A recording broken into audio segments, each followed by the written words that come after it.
Alright. How's it going, everyone? Welcome to the stream. And let's just get into it. Like I said, it's the same as before. The arena is still going to be random 30.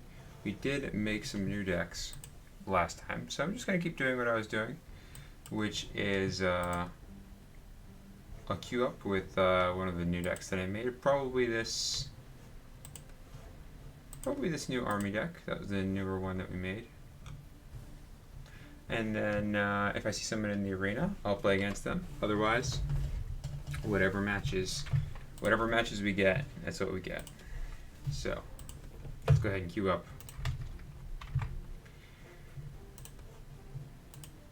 Take two. So this deck, just go back over to it. This deck was talking about Army of the Apocalypse, and we wanted to do something different with Army of the Apocalypse.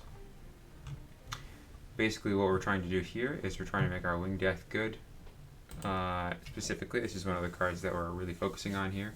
So we're just trying to make it so the opponent, we have lots of little ways to deal small amounts of damage to champions, and hopefully if they play a big value play, like they just go ahead and play a Kong or a Raging T-Rex, we'll get them with the Winged Death, and the rest of the time we're just going to get advantage with our we have a lot of champions, but we're also running the zero cost suite of cards that can banish discard piles. So we have Amnesia there as kind of like a backup plan, just in case the opponent's discard pile gets too big. It also works very well with Zombie Apocalypse.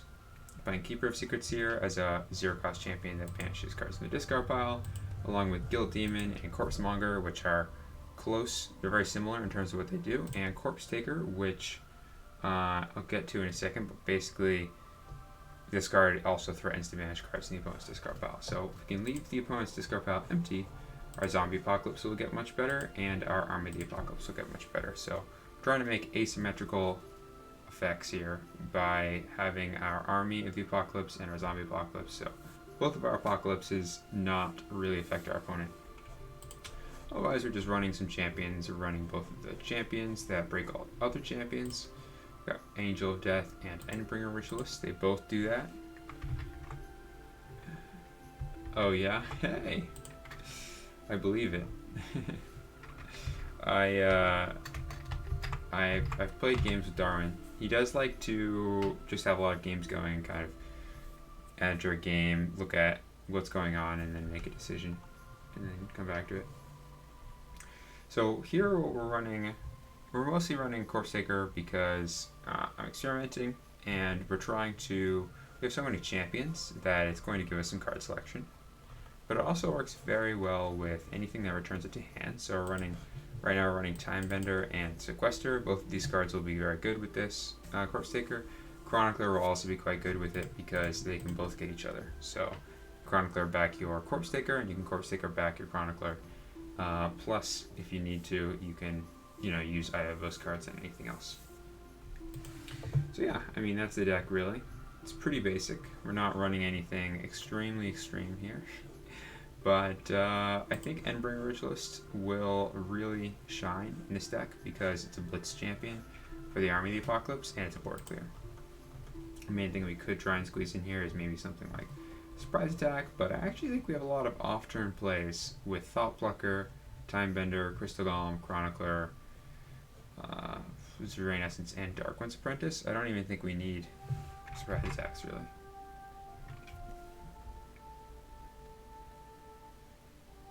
It's true, yeah. I mean, I think that's just one of the things about random 30 games or limited games. It doesn't happen so much in Dark Draft, because generally Dark Draft decks, you end up with a pretty powerful deck. But in random 30, it's quite possible that it's to both players' perspectives, it seems like the best play is to pass because your hand is not very good.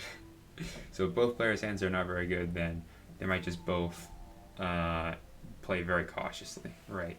You're trying to turn your Rampaging Worm into a deal 14 by getting your opponent to spend their gold first, that kind of thing. And that's why, personally, I like the other limited formats more. So I really like Dark Draft. I really like the Random 60, where you build the 30 card deck from 60 cards. But that's just because I like having that selection and that synergy, playing with stronger cards. Because I mean, all right, you get your Shambling Kark in Random 30, and it's not useless, right? It's going to give you a body, but this card that's all it's going to be, right? It's going to be 9/12 for gold, and you're never going to want to play this first.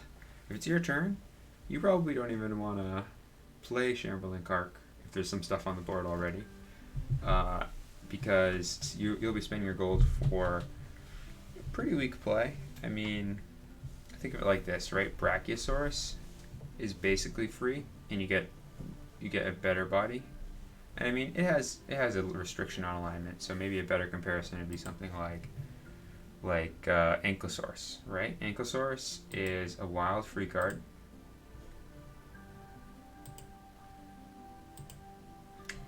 I'll just scroll to it. Ankylosaurus is a wild free champion. That's a 7 offense, 7 defense with breakthrough for 0. With upside, right? You can also make it a mini Triceratops, but ignoring that, I would probably rather have a 7/7 with breakthrough than a 9/12. So basically, you really want to get some value out of that Kark, but in random 30, that can be pretty tough, right? So you have a lot of times in random 30, you're making trade-offs. You're saying, yep, it's just a 9/12. How am I going to make this useful? What's the most useful way I can play this 9/12? It does, yeah. It does, definitely. I mean, the games tend to be faster paced in a way. Sometimes they're slow, but there tends to be a winner decided pretty, I would say, the winner is oftentimes established faster than in a game like Dark Draft, because you just have more opportunities to stumble, where you don't have a play to make, they don't have a play to make. They just, one player fully commits to the board, and then the other player either has a board clear or they don't. That kind of thing. Maybe, you drop a Muse, and then they just don't have an answer, and it sits there for 4 turns, and you just draw a new hand, and and you can just win off the back of something like that in random 30.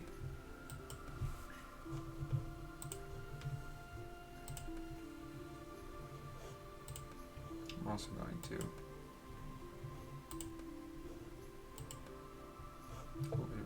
I just want to do a 48-hour queue as well. Go ahead and queue in. I want to play with this new army deck that we just made. See how it is. I'm up against the cutter. See if the cutter's online. I'm just gonna leave this for now. I think we should be good. Alright, opponent's going first. So Dark-One's Apprentice is probably pretty reasonable here. I'm not super excited about Timebender. I'm probably just going to mulligan the rest of the cards here. See if I can find Decatratio maybe. No such luck. So I'm kind of forced into playing the Dark One's Apprentice here.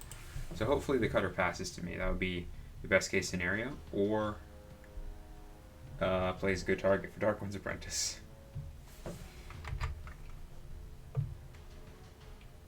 Yeah, it can happen in random 30 for sure.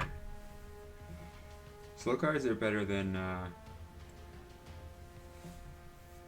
slow cards are better than having no hand, really, right?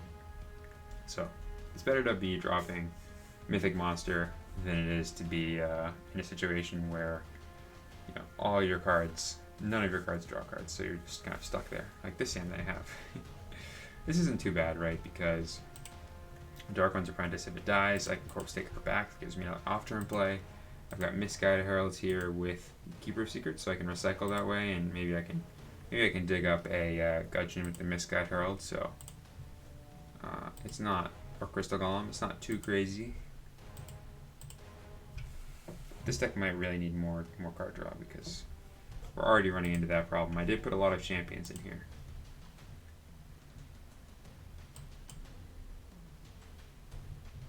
Another thing about Timebender is I don't usually want it early.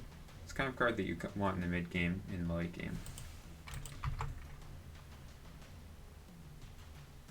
Yeah, the Jab and the Elemental. I like those cards, but they're very front loaded, right? So Sometimes, if you look at a zero cost card, I think I have an example of all of these in my deck right here. An example of a front loaded card would be, I mean, Gudgeon's a good example, right? You get a draw 2 for your gold, and then you also get this extra benefit. It's 2 and unblockable. Once it's out there, I mean, it's not really going to draw you any more cards. So this is a great card to play early, and a lame card to play late. Once you have 7 cards in hand, you wouldn't want to play this because the advantage is the draw 2. But that's not the best example. Maybe a better one would be Angel of Death, right? Get this fantastic effect here. And then the body's pretty weak. I mean, a 6/5 airborne, it's threat, but you don't really, you don't usually win with Angel of Death. It just forces your opponent to trade, to spend something to get rid of it. Now, Thought Plucker, on the other hand, is not front-loaded. You really want this to stick around. So Thought Plucker is not a card that you usually want in your opening hand. Not the worst card. You just need your opponent to spend their gold first. If I was going first, I would absolutely want a real on-turn play over the Thought Plucker. And I probably would prefer having a draw 2 over the Thought Plucker as well, because it's quite possible my opponent will not give me an opportunity to play this Thought Plucker, and even when you do, it's not going to, it's not guaranteed to carry the game on its own. Sometimes you just play it, they discard a Smash and Burn, they Wolfspite it. I mean, that's probably worst case scenario, but it's not unlikely that they'll either play something that makes the discard not very relevant, or they're playing a lot of cards that can hit the 1 defense here, which makes it a great late game card. Yeah, I was talking about zero cost cards at first. So Javelin Thrower and Spark Elemental are reasonably sized bodies attached to cards that just deal direct damage, so they're great for removal. I think the cutter is online. They're great for removal. Maybe cutter just jumped in the queue and then left. But compare that to something like Wolfspite, which is much more about sustain, right? You get the effect, but you also draw a card to replace it, so you're not losing any kind of battle. It's really hard to play Wolfspite and remove something with it and come out behind, right? Because if you're removing something, recycling, you're going to get a wolf token, you're going to remove a champion, you're going to draw a card to replace it, and it's just super efficient. But you have to have a lot of things, right? You need to have a good target for 2 health, you need to have a recycle available, and it also takes up your wild 0 slot. So a lot of the time people like to play things like Rage, or even just direct damage like Flame Spike there, or board clear, mini board clear like Flashfire. So yeah, I mean, it kind of just depends on what you're looking for. I play Wolfspite a lot because I feel like I lose games to running out of cards. But I think which cards will be better for you depends on how you find yourself losing. If you find yourself losing to running out of cards in hand, basically, as in you're running out of ways to spend your gold, or you're forced to make the same play every turn during the last few turns of the game, and that costs you the game. Like a Drain Essence is stuck in your hand, and your opponent just has nothing in play, and they draw 2, or with an Urgent Messengers or a Gudgeon or something, and you just have to Drain Essence it. That is an example of why having at least some card draw is important.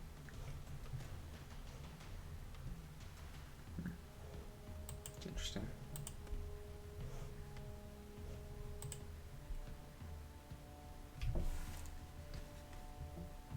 I should pair up against Cutter. Actually, a tournament coming up pretty soon. It's gonna be a Legend Series. It's what? Just some number of gems to enter. I want to say 400. Let me see if I can go to it right here. Oh, look at that! It's right there. Well, anyway, let me see if I can view it here. Yep. Yes, it's only in a day from now.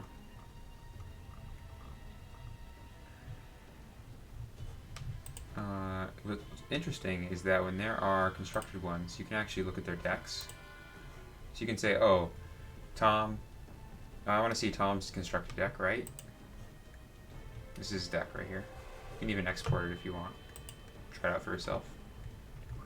So Tom was the person that won the last EDMC, which is like a monthly tournament where it alternates between constructed and dark draft. This one was constructed, and let's look at his deck here for a second. So we have Angel of Gate Resurrection. This is interesting, right? You don't see Resurrection that often, in my opinion.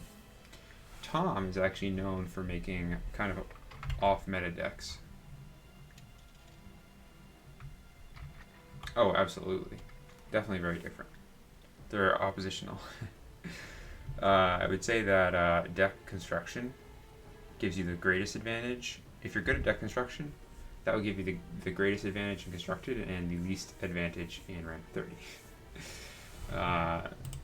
Sometimes different people are good at different things. Some people are good at playing, some people are good at drafting, some people are good at constructed. And I'm not sure what it is, but I'm telling you, I've definitely seen players who, for some reason, they can draft so well. They just have a hard time with determining the flow of a deck necessarily for constructed. So,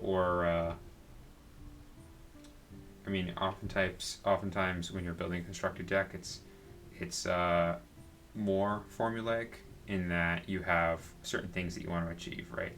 Like, if you're playing a deck that is slow, then you probably want to have at least some kind of health gain or a way to stall so that you don't just die to the hyper-aggressive decks, right? You're making a game plan for the different deck types that you might fight against. But when you're drafting, you get to kind of also shape your opponent's deck, which is a really big deal. And you can kind of meta towards what they're building as you're building. So people that can read into the meta and also read into what the opponent's playing, that gives them a really big leg up in Dark Draft. Yeah, there are 3 different skills. Let me just copy this and we'll take a look at it actually.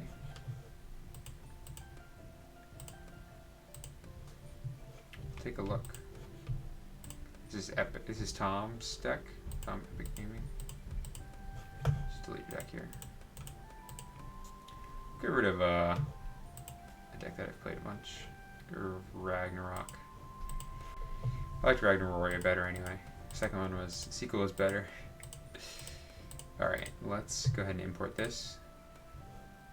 Did that work? Yeah, it worked. Alright, great.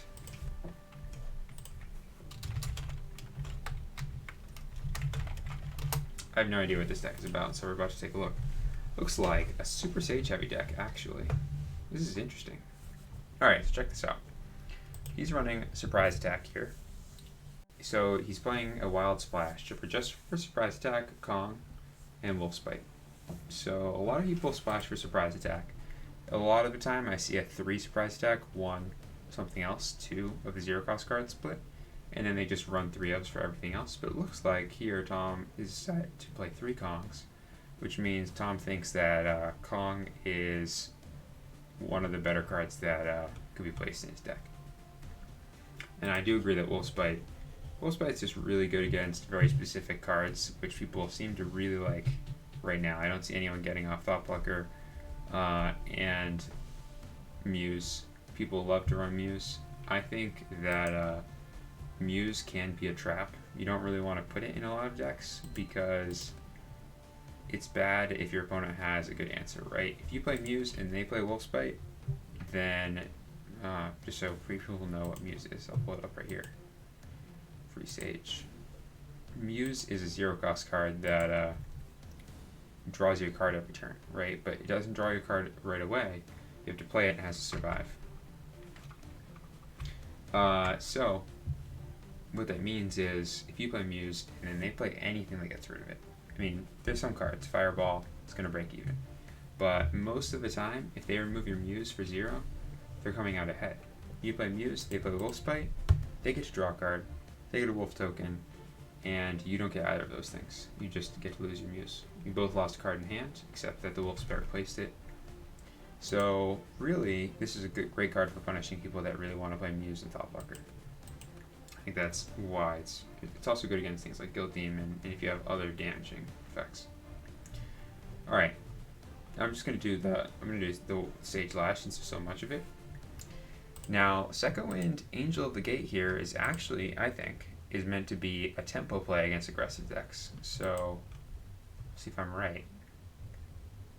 What was I looking for? Misguided Heralds? Yep.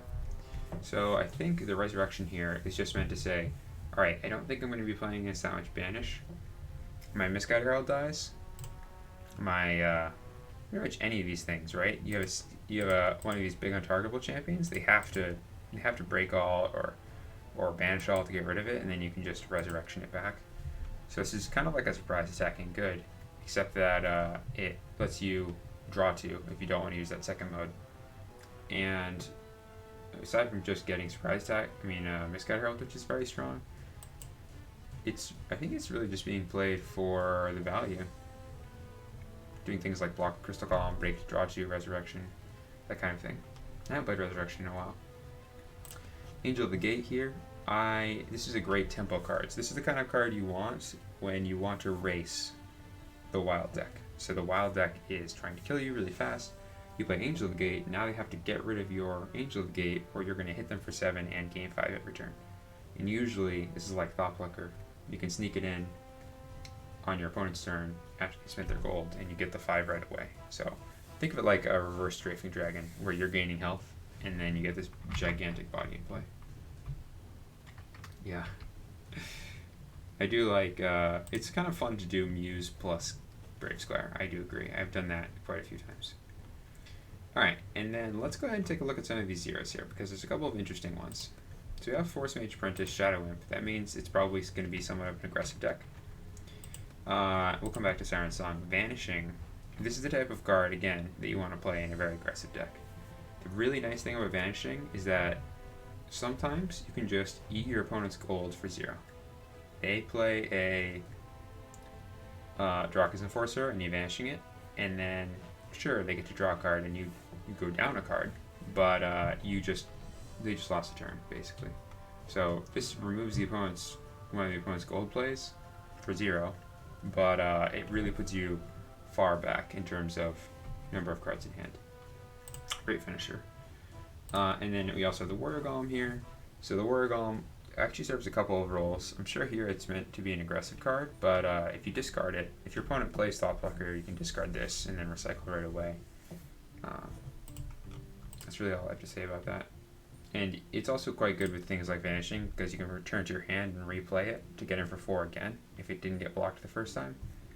So, Vanishing, Sea Titan, and Erase can all use your Warrior Golem a second time to attack for 4. Alright, and then here we have Juggernaut, which is pretty straightforward. We have some untargetable champions. This is interesting to me because Sea Titan's a pretty slow card, but maybe the plan is you surprise attack and Resurrection can get your Sea Titan out off turn, which is extremely strong, right? Especially if you Resurrection or you surprise attack your Misguided Herald into play, hit the Sea Titan returns the Misguided Herald to your hand. Your turn starts, you can just attack with the Sea Titan, and then you've got the Misguided Herald as backup. That can be very strong. So I think the Sea Titan will frequently actually bounce the Misguided Heralds. That'll be one of the best targets for it, or Warrior Golem. Those are usually going to be the ones that you want to hit. I mean, I'm sure there are some times where you get your opponent's things, but it's not an aggressive card here. It's not a Punisher. And yeah, go for it. We'll go through some of these. We can just do this while we're waiting here, because it seems like the queue's pretty short-staffed right now. The Helion here is actually one of my more favorite cards for this type of deck, because it just punishes your opponent when they're ahead on board. They try to attack with their T-Rex and you Helion their Kong and you block their T-Rex, that kind of play. But also, you can just play this off turn, shoot down one of their small things, deal 2 damage to them, and then your turn starts and you can do it again. You can attack for 8. You can play it on your own turn as a Blitz champion. So think of this card as very versatile, but generally it's not going to be backbreaking, right? Like you're probably not winning the game off the Helion, It's just a strong tempo play, and you can fit it into any situation. It can be a Punisher, it can be an ambush, reasonable ambush champion, and it can also be a way to remove a small champion and get ahead, or even make a trade when your opponent is like attacking you with two champions. All right, and then of course we have the Deadly Raid here. So I mean, this is kind of like what I was talking about, that deck before that has the gigantic champions and then your Deadly Raid or your Ice Drake. Pretty straightforward, except that I would say what's really interesting here are the evasive champions, the Angel of the Gate and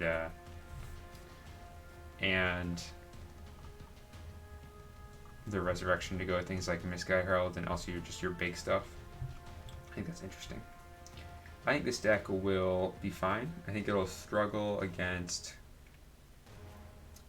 if you really want, if you had like an evil heavy deck with zombie apocalypses and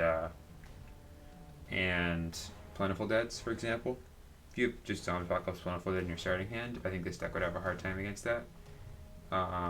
Because usually you have to spend your gold first to Deadly Raid, and very few of these cards actually get advantage. They're all about basically taking control of the board. Alright, so that's that. It's kind of like an aggressive, it's not really aggressive, but it's it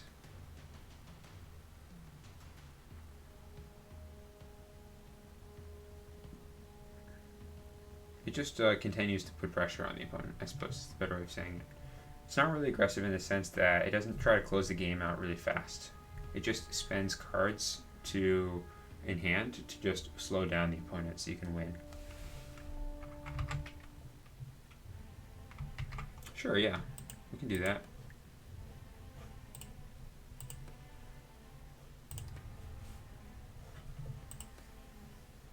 Top deck, here we go.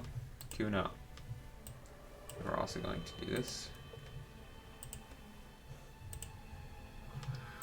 Alright, where was I? So, let's take a look at another deck here. We'll go to second place.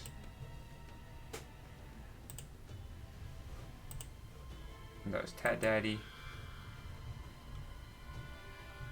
Interesting, this deck has Thunderous in it? I gotta see this. Keep in mind, this is one of the, I'm trying to think, I think this was the first EDMC constructed with duels in it, so it's possible people are running new cards that they wouldn't normally play. I know I actually have played a lot with Tat Daddy. He's quite a fan of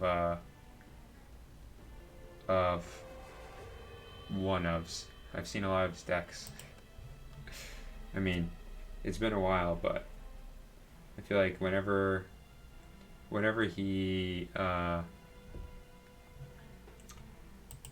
whenever I see a deck list of his, it's always he got all of these one-ofs, which is interesting, right?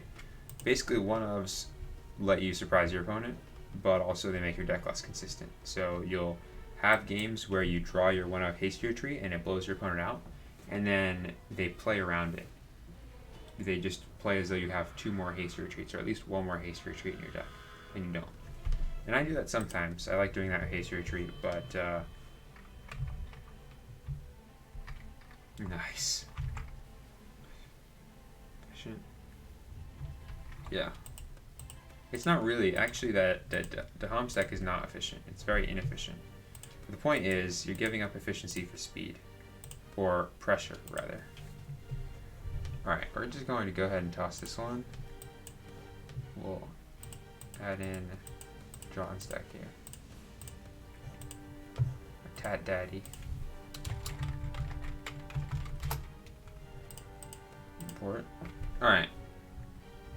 Let's see what we've got. So this looks like some kind of dragon deck, which is interesting. Thunderous. This card gives all of your other dragons +5 offense and +5 defense. So when do you want to have Thunderous in your hand, in your deck, right? You want it against decks that just can't remove Thunderous. So think of the wild decks, the heavy wild decks. They usually run Kong, right? But I mean, they don't even always run Kong. I don't run Kong in a lot of my wild decks.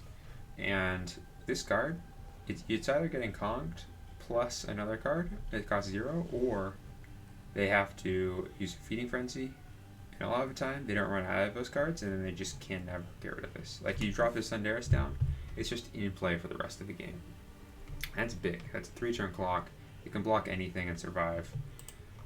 So I see the value in Thunderous. I do agree with the one copy. It would be really difficult to have multiple copies of this card in your hand because it's really bad against basically any type of removal that works on it. And it's immune to a lot of different types of removals. But returning to hand, it's always brutal. You play this, they erase it, and they draw 2, and then your turn just got skipped, or gets vanishing, or Sea Titaned. Those are all ways that Thunderous can just feel bad.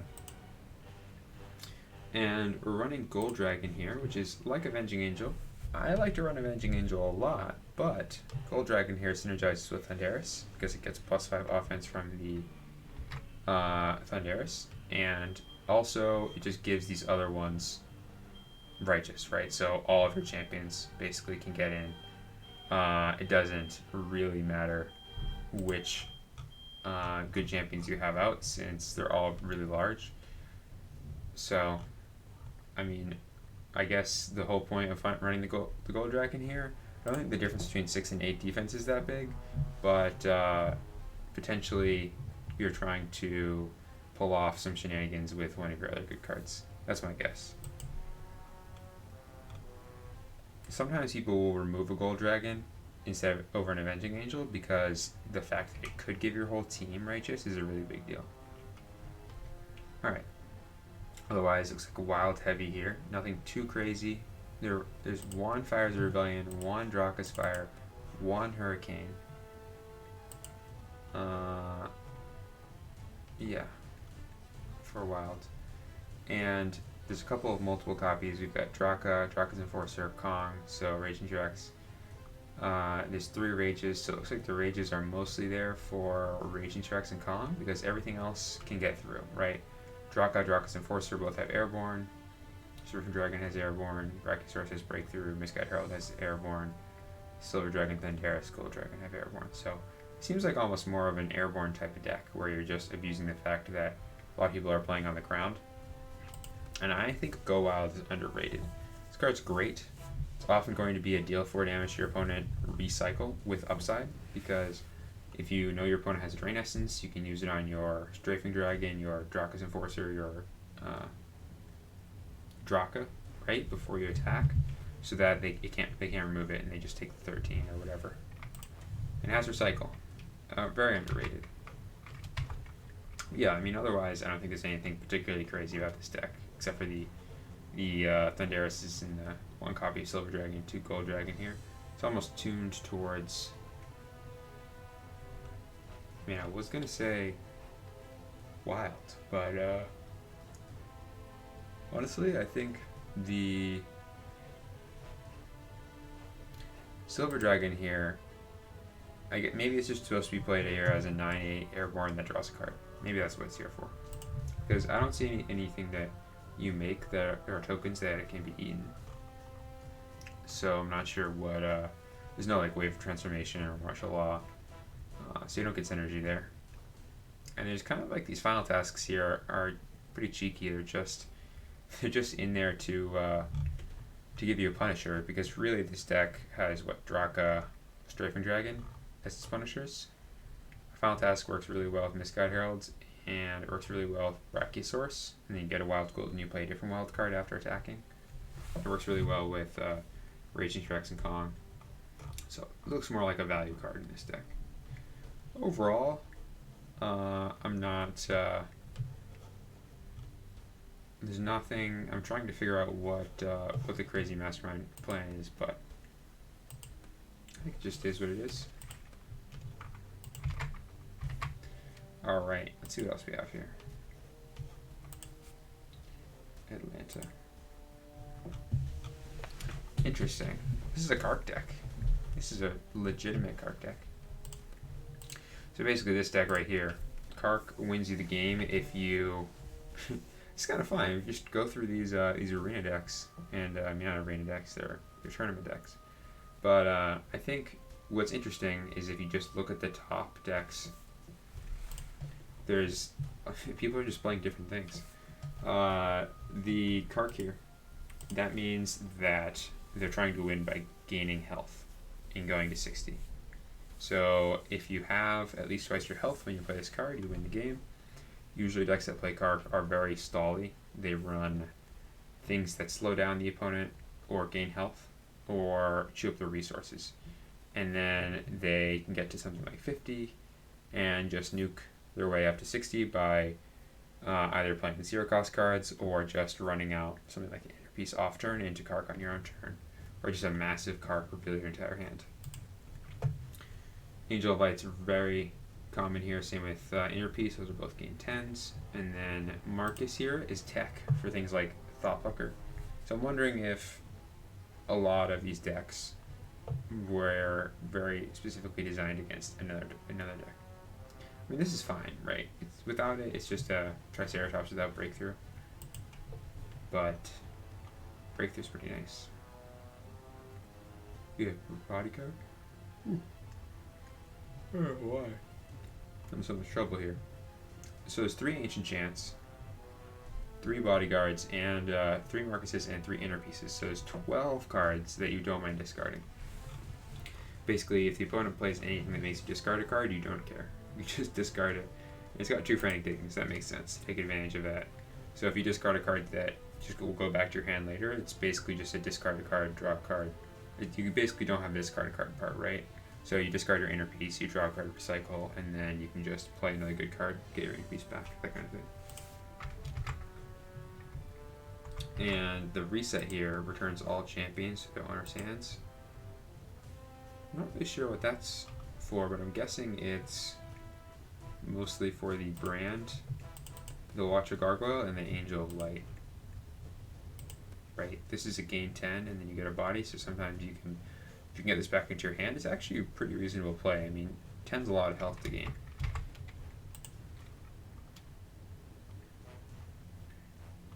And the other nice thing about reset is that it removes all tokens and you draw cards. So you play it in your own turn after a Wave Transformation or a Martial on or a Zombie Apocalypse on their turn. Play the reset, all the tokens go away, you draw a card. Kind of like Quell, right? But the other mode on Quell, so this first mode's great if you, for some reason, they have a bunch of 0 cost champions on their turn and you want to get rid of them. But reset's great because you can draw 2. And drawing 2 is always going to be an option that isn't that situational, but banishing all 1 cost cards or 0 cost cards are both very situational. Kind of need to build your game plan around those. Anyway, it's an interesting deck. I mean, again, nothing super crazy. Although normally, right, I would 100% expect a Noble Unicorn in this deck, and I don't see one. Just because it just gives you so much card draw. But maybe there's a purpose in not running a lot of champions. If only champions are Angel of Light, Kark, 1 cost champions. Angel of Light, Kark, that's it. So both those cards you don't usually play for the body, which means that all of your opponent's removal is useless, right? They have Drain Essence, pretty much does nothing. I think that's a big deal. They're gonna have to eat a brand with it or something, just a random. Just a random 2/5. Hence all of its other effects happen when you play it.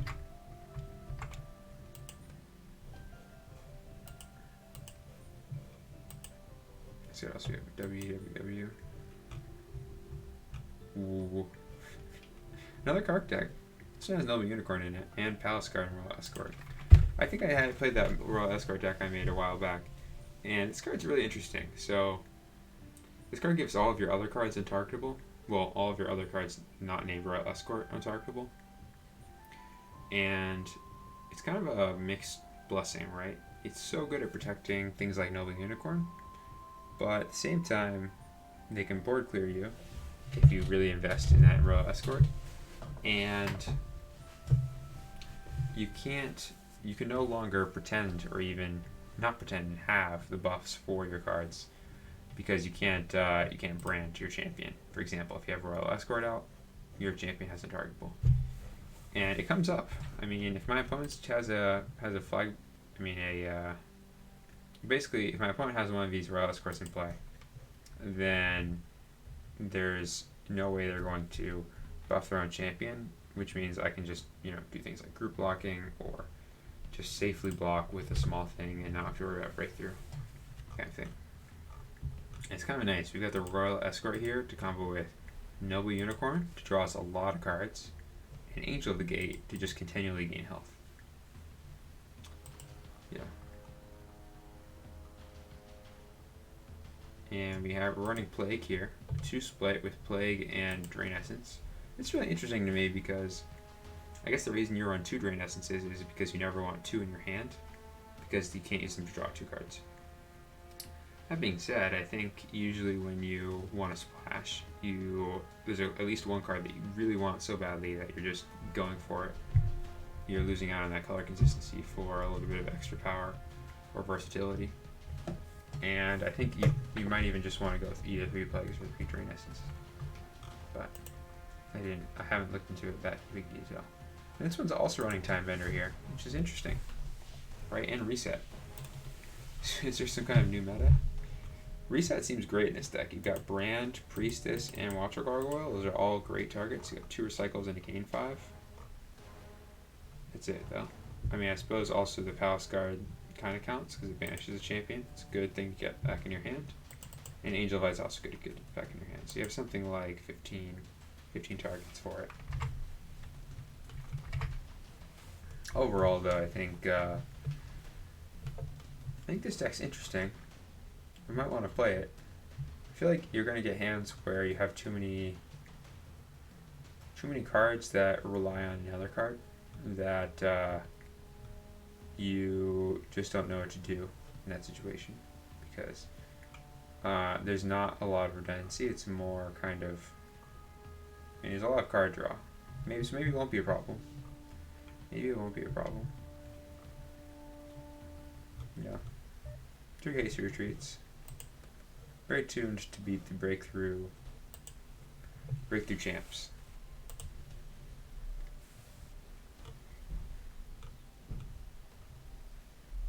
Alright, this is just a classic wild deck. Pretty straightforward. Running Ancient Chant, Misguided Herald, Frantic Digging. I've seen people go 4 split too, where they just go, I want Misguided Herald as 3, and then this might be like a Lessons Learned, sometimes it's Ancient Chant, sometimes it's Wave of Transformation, if they're running Draco and Pyrosaur. Sometimes it's, I mean, there's a couple of pretty good options. I guess I can't pull them up here, but yeah, I mean, it's not too hard to find a slot usually for your second card of a color. That being said, is this really better than your other option, which should be adding a wild card in? And honestly, I think it is, because let's look at how many draw 2s there are in this deck. We've got, from the top, so Ancient Chant and Frantic Digging are both draw 2s, but we're not going to count the stage cards right now. We've got Reagent Rex, Smash and Burn, that's 2. Rage, that's 3. So I can totally understand going Frantic Digging Ancient Chant to get to 5, because honestly, if you don't draw one of these 2, you might have a really hard time. There are a decent amount of draw ones like Draka's Enforcer, Draka's Fire, and Fire Spirit, and Savage Uprising. What's interesting about these draw ones is that I think they really reward your opponent being passive, right? Because these cards are great at when you're ahead, or not even necessarily ahead, but your opponent isn't actively pressuring you, so you get to do something reasonably good, but also not lose any cards in your hand. So if I was playing this deck, I'd be doing a lot of passing. I'd be doing a lot of passing or Ankylosaurus pass. If I had a Punisher in my play, like a Striking Dragon. If not, I wouldn't go for it. Yeah.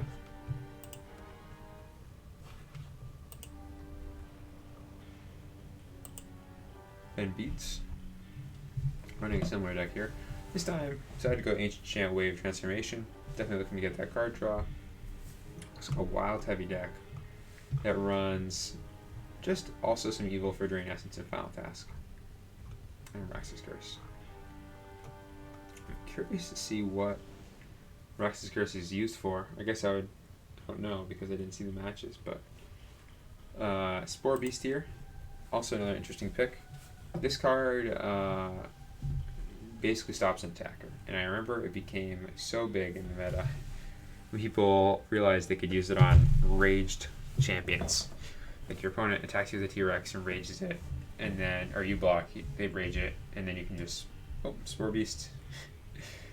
You kind of eat their rage. It's like a combat trick eater. You eat their combat trick, and then whatever you were blocking with is safe as well. So yeah. Otherwise, what's interesting here is the Final Task, but I'm not sure what I would want a Final Task usually. Like, in my opinion, I don't think there's enough champions in this deck for Final Task. There's Brachiosaurus is a good target, and I would say that Kong is a good target and Raging T-Rex is a good target. So that puts us at 9 good targets. Like, I don't really ever want a Final Task Hunting Raptors or Strafing Dragon or Draka's Enforcer. Maybe a Draka if the moment is right. There's just a lot of things that you want to clear, and you don't really want to get a Spore Beast or Fire Shaman usually with your gold. So yeah.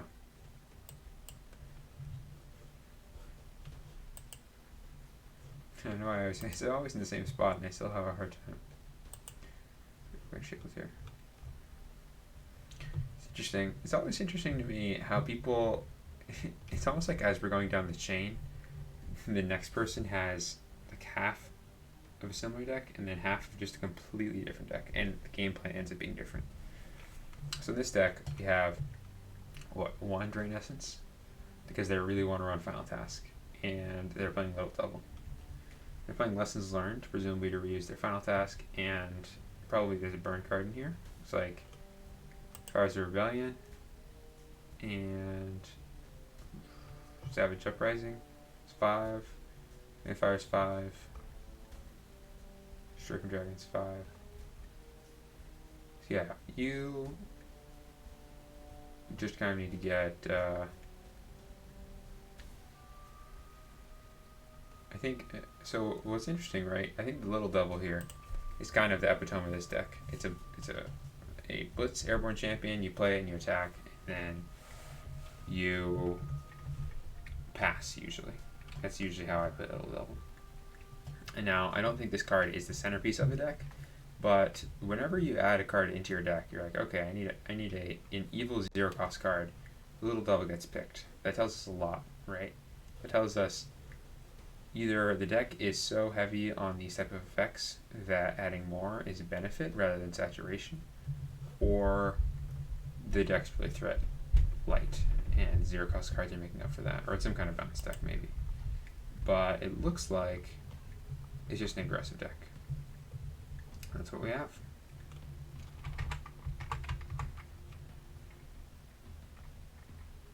Crash. Yeah. I know. I miss Crash too. But that's because we're not getting in the queue. Maybe I'll go into Arena. I thought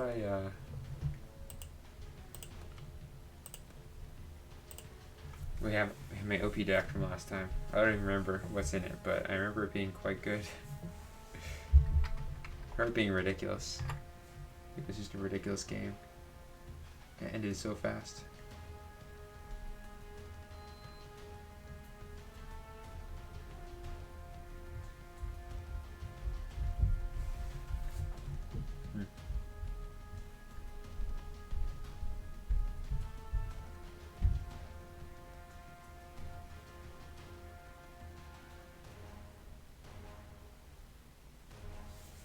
Try to think of an example where you can have your tributes and loyalties happen in any order. Would make a really big difference. Well, I mean, the most obvious one, right, is White Knight and Succubus. So, I'm just reading the tips here. White Knight and Succubus both have Tribute Draw card and Loyalty 2 do something. So if you could draw the card first, you could consider that in your loyalty.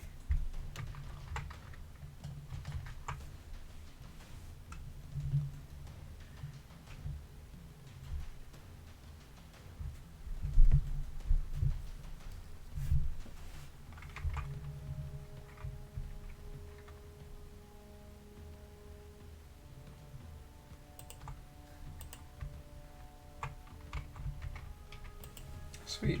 Yeah, I'll respond. I was kind of in a little bit of a rush here as I started, so I didn't actually check my Discord before doing anything. But I don't know, we're just not finding any opponents.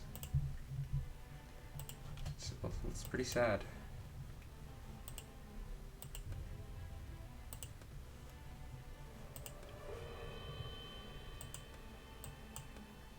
It's always when it's Constructed Arena, there's always so many people playing Constructed. Oh man. Maybe I should just play, like, I mean, at this point, it kind of needs to be a real-time game. Well, I'll redo that deck and I'll just continue going through these decks that are in that tournament. I think that's actually, there's some interesting things to be gleaned here. There's also the previous 2 months previous, right? So it was 2 months before the other one. I'll go back a second. So this one was in March. Actually, the one I was just looking at was in March. So this one was in May. Let's look at the May one. Epic Agenda won that one.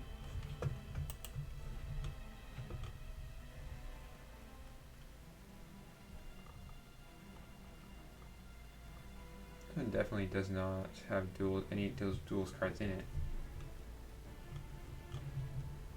So what we've got here, Demonic Rising. Now, I have a soft spot in my heart for this card, Demonic Rising. Basically, here's what Demonic Rising does. Here's why it's reasonable, right? It breaks all your champions. It breaks all of their champions. And each player gets a demon token with Blitz this turn for each champion that was broken that way. So basically, when we play Demonic Rising, we want to have more champions than the opponent. And we get, if we have 3 more champions in them, we're going to end up with 3 more demons in them, and that's 12 damage immediately because it has Blitz. What's really powerful about Demonic Rise is that it lets you weaponize an off-turn board wipe that your opponent plays. So you attack with something, they play Wave Transformation or Martial Law or Zombie Apocalypse. You get a bunch of tokens. Suddenly you play Demonic Rising, and now all of those tokens can just attack right away as 4/4s. If they Martial Law you Demonic Rising, that's just a 20-point swing there. But it's also just draw 2, and sometimes if you have the same number of champions as your opponent, you can play this to equalize the board state. It's a little risky if their goal is still up. But I've definitely done it, and it's definitely worked. Alright, and there's one final task, one is Zombie Apocalypse, because they don't want to run 3 Demonic Risings, which I think is correct. Usually you have a hard time actually playing this card for its effect, but it is just such a blowout when it works. And then there's 2 Consumes and a Heinous Feast here, so the Heinous Feast is probably their only discard pile banishment, and they're just running it so that they don't lose to draw out. I mean, I think they're running a pretty fast deck, but they might struggle with finishing the game off. I don't think they would. I mean, I'm not sure I would even run Heinous Feast over something like Guild Demon, but maybe Heinous Feast is really nice for the health gain if they're worried about the more aggressive decks. It also works very well with Zombie Apocalypse, but it's a little much to ask for to get the Heinous Feast and the Zombie Apocalypse together since there's only one of each. Otherwise, it looks like a Sage heavy deck. We've got Warrior Golem, Keeper of Secrets. Oh, there's 3 Amnesias as well, so that's not too bad. This one's running a War Machine. Banish all the opponent's zeros. And Knight of Alara, which when this is blocked gives the blocking champion, turns the champion that was blocking into a wolf token. So it basically always wins blocks unless you block it with 4 things. Or a wolf, because it doesn't transform non-wolves. And we've got the Helion. We've got a couple of 1-ofs. I like Memory Spirit 1-of. I like Lessons Learned 1-of. I like Ice Drake 1-of. I think those are all good 1-ofs. They're all cards that, in the right situation, are extremely powerful.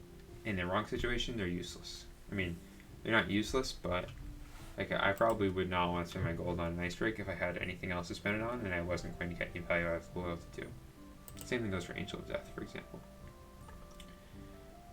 And I've definitely had hands that have had 3 Memory Spirits in them, and I've been very sad because I don't want to play a 5/4 Airborne for some reason. Maybe there's a Hunting Raptors in play, or a Fire Spirit in play, or just I know my opponent has a Pyrosaur in hand, or I know that they just have a bigger champion already out. They have a Strafer Dragon that can block the Memory Spirit, for example.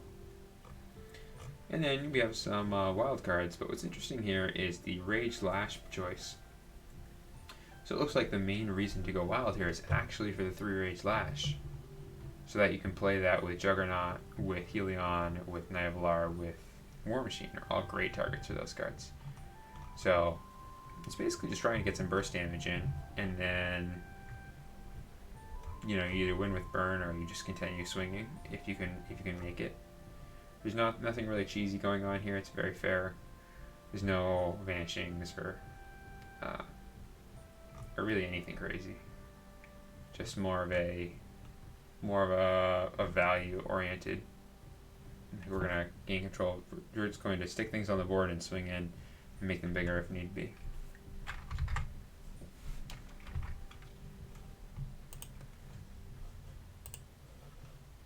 Let's see what Atlanta was playing. Ooh, a tokens deck. Alright. So this deck... Okay, so Duels... Here's what's interesting, right? Duels was in this constructed tournament, and the deck that won did decide not to play any Duels. And I think the reason... So, I'm sure one of the larger reasons was that Duels was released not very long before the tournament. I think it was like a week and a half before, so...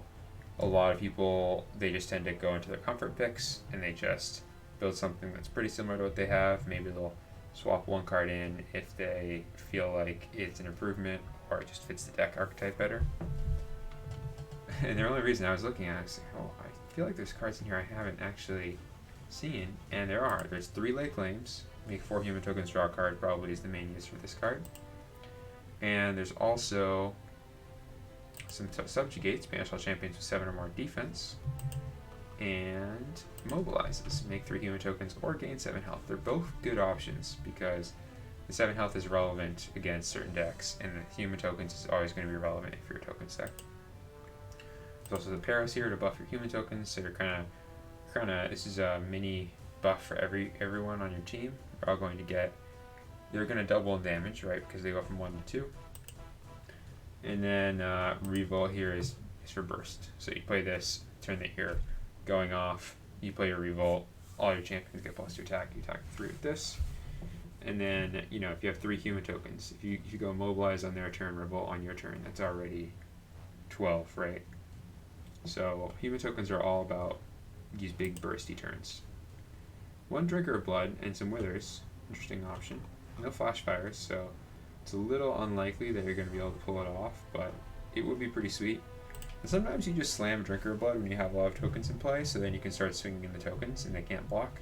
You just play Drinker, and then you just attack with your human token. And they either take 1 or they block, and then they lose 2 health and you gain 2 health. So it can effectively give all of your champions unblockable that turn. And then we have Ancient Chant Lesson Learned, so basically just all by the events here. No real crazy pumps, it's just making a lot of human tokens, and then there's like an Insurgency, 3 Insurgencies to give your champions Unbreakable, +1 offense, 3 Justice Prevails to gain a lot of health, and there's one of the Paras, right, to give the +1 attack. Overall, I feel like this deck, and there's also Karks in here. See, the Karks are crazy to me. Maybe it's just a game plan of, I can go human tokens or Mobilize. I can play Mobilize, for example, and just go human tokens, or I can play Mobilize and go health gain, and just win either way. So maybe this is maybe this has more merit than I'm giving it. I think I should try this one out. It has a Kark, it has Karks in it, but it's a human token deck. It's kind of interesting. Maybe you're trying to get enough health with Justice Prevails that you win with Kark. Yeah. Just interesting. Ben Beats. Ben Beats is playing Breath of Life. Another human deck. That must have been an awkward. Did they play against each other? Ben Beats and Atlanta. They did. It's always awkward. I feel like it's awkward because they're playing cards like Subjugate, like Quell, like Inheritance the Meek, and they just don't. They're not very effective against other cards of the same type, but they're so heavily invested in good, both of them, that they don't really have other ways to clear the board. And I mean, they're both going to suffer, right? They both have Kark. I wonder if this ended up in a Kark v Kark situation, one of them won with Kark. Like, they may have just brewed together and then came up with similar deck lists and then made modifications separately. Like, this person decided to play Breath of Life and Absolve, but not Insurgency, for example. So the Insurgency is more of a backup plan, like a plan B, and this is, or even a plan A, and this is more of a all in on the health gain here with the gain 4 draw 2 and the gain 12. Just try and burst heal your way up. Mobilize is just there to gain 7 health. It's not there for human tokens. Yeah, even Urgent Messengers is probably there for blockers. Yeah, not much in the way of direct target. Like, the only way that you can interact with a single thing on its own, you got 2 Drain Essences, and that's it. Otherwise, you have to just board clear. That's something to keep in mind, but a lot of the ground things you can just block with these, so it's possible you just get away with it that way. Interesting. No Verb. No Verb also running. However, was running the same deck. I wonder if they just built. It must have been quite good against the field if they just came all the way up immediately. Just the same decks up against each other. Lots of people are running Subjugate. What's really funny is if everyone runs Subjugate, then it doesn't really do all that much, right? It just, I mean, you just end up with these draw 2s in your deck, in both of your decks. It's fascinating. It's fascinating that they all decided to run Subjugate, or maybe Subjugate was just really good against the other decks, so they all the Subjugates ended up against each other. I'm just looking now, quickly at these decks. This is another evil deck that splashes for Subjugate and Justice Prevails. It's fascinating. It's a demon deck with zombie token. More of a zombie deck, really. It's From Beyond, so it makes a bunch of tokens, and then you just pump the tokens, and you try and win with your 4/4 zombies, or you Demonic Rising them. 3 Demonic Risings. Demonic Rising your zombies to make a bunch of demons, or Justice Prevails them and make 5/5 zombies. Pretty straightforward deck. I remember playing something like this on stream. I had some problems with consistency. I mean, to be fair, I was running some jank. I really wanted to get the Risen to work. Well, next time. You can send him a challenge. Darwin really likes challenges, so if you send him a challenge, he'll accept.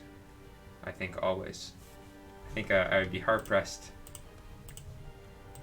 Anyway, I think I'm just going to call it here for the stream. But unfortunately, we just did not get to play any games. We did match up with the Cutter, but the Cutter is not online right now. Well, we got to review some decks, and then next arena, let's see, it was random 30 right now. So the next one is, I think it's constructed, right? Because it just used to be random 60. So on Friday, hopefully there'll be a lot of people just trying out random constructed decks, and we can experiment. We can try some of those new decks out. Anyway, so I'm going to be signing off, but I'll be back on Friday. In the meantime, take it easy and have some good games of Epic.